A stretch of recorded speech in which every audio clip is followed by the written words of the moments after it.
Mummy मला सांग तुझं कोणत्या वयात लग्न झालं? मी ना 18 वर्षाची होती आणि पप्पांचं? 23 वय होतं. अय्या मम्मी तुमच्या दोघांची तर एकदम बरोबर वयात लग्न झाले. आणि माझं बघ, माझं तर आता 25 वय आहे, पण अजून लग्न नाही झालंय. आणि तुझं 18व्या वयात लग्न झालं. नाही म्हणजे मी असं नाही बोलते माझं तर लग्न करायचंय म्हणून, फक्त तुला सांगते तुझं एवढं कमी वय होतं तरी तुझं लग्न झालं होतं.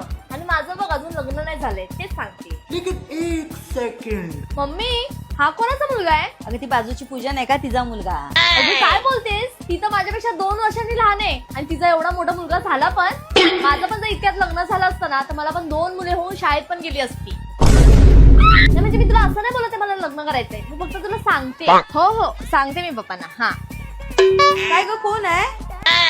अगं मम्मी ते काका आले होते जे बघ तुला बोलायचे मुलीचं आता वय झालंय, मुलीचं आता लग्न करा, मुलीचं आता लग्न करा. नाही म्हणजे मी तुला असं नाही बोलते मला लग्न करायचंय, मी फक्त तुला सांगते. काय ग, कोणाची पत्रिका बघते?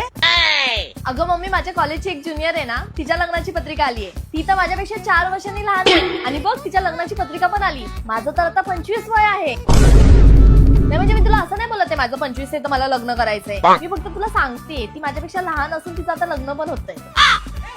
मम्मी आज मी भाजी बनवली होती ती छान झाली होती ना? हो मस्तच होती. बघ मम्मी मला एवढं छान जेवण बनवता येतं. तुला माहितीये का माझ्या अजून काय काय मैत्रिणी आहेत ना त्यांना धड जेवण पण बनवता येत नाही, तरी पण त्यांचं लग्न झालं. आणि माझं बघ मला छान जेवण बनवता येतं, माझं वय 25 आहे तरी पण अजून माझं लग्न नाही झालं. बरं मी आज ना एक काम करते, तुझे पप्पा घरी आले ना की तुझ्या लग्नाचा त्यांच्याजवळ विषय काढते. अगं मम्मी काय तू लगेच पप्पांकडे विषय काढायची काय गरज आहे? नाही म्हणजे मी फक्त तुला सांगते मला लग्नाची अशी काहीच घाई नाहीये. पण ठीक आहे आता तू पप्पांकडे विषय काढतेस तर बोल मग, ठीक आहे.